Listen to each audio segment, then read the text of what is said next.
With the 4th of July right around the corner, new polling shows that Americans aren't necessarily feeling all that patriotic.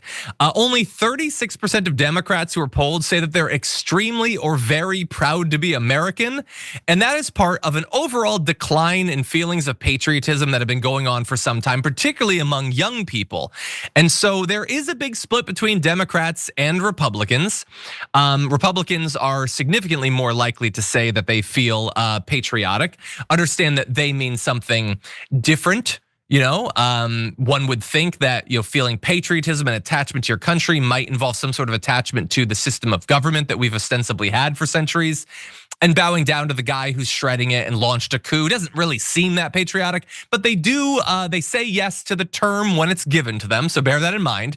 Now, there is a massive generational divide on this question. So only about 4 in 10 US adults who are part of Gen Z express a high level of pride in being American. It's about 6 in 10 millennials, 7 in 10 older Americans. So basically, the younger you are, the less likely you are to feel that sense of pride. And is it any wonder why? I mean, look at what they've lived through. Economic catastrophe and the surrender in the face of COVID and the foreign wars and the economic collapse and the inflation and the partisanship and the gridlock and the embarrassment of having Donald Trump being a public figure for like 10, 15 years now. Why the hell would they feel patriotic or honestly feel almost any positive characteristic when asked to think about America and its current state? I think this makes all the sense in the world. Now, would I like us to make some changes that in the end would produce more feelings of patriotism?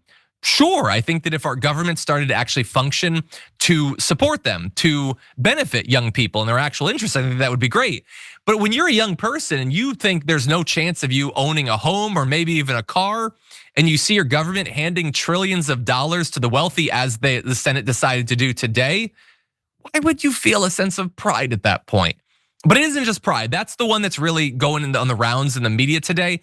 But there's other questions that there's some worries out there. 3 in 4 respondents say there's, quote, a serious threat to the future of our democracy. And I am very glad to see that number as high as it is because it is objectively the case. Thank God people are aware of it.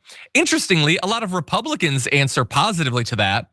Either that means that they understand what Donald Trump is, or well, God only knows why they're answering that way if they don't think that Donald Trump and his coup movement and all that are a good reason to worry.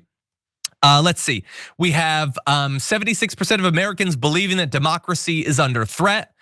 Democrats are most likely to answer that, but a significant percentage, in fact, a majority of Republicans answer that as well. 73% of Americans say that politically motivated violence is a major problem. And again, to answer that, all you need to do is pay attention to what's going on. We literally just had the state funeral for the state lawmaker that was unalived by a Trump voter. Like, we see this, we see not just the actual violence, but the encouragement of the violence. It's become routine. Our government and our media have become so callous, so cruel. We were just covering earlier on the show, Donald Trump riffing, doing a little comedy routine about alligators chasing migrants. Who sees that and thinks, yeah, no, America's great. It's doing wonderful. We all care about each other. We aren't just worried about wealth. No, we're worried about the Commonwealth. Who would believe those things at this point? Now, I know that I'm talking about this. Fox News will almost certainly cover it for a different reason. They'll down on young people for not feeling patriotic, despite all of what Fox News has done to contribute to the current state of things. I would say this is a learning opportunity. Not for the young people, they already apparently have a pretty good read of what's going on. But for those in charge of the Democratic Party, this is what people think of our country. This is what they think of the future. Maybe give them something to feel a sense of patriotism in regard to. Give them something to feel a sense of hope for. You can and should turn these numbers around. But it's not Donald Trump that's gonna do it. It's not the MAGA movement that's gonna do it. It's gonna be whatever comes that is forced to replace it.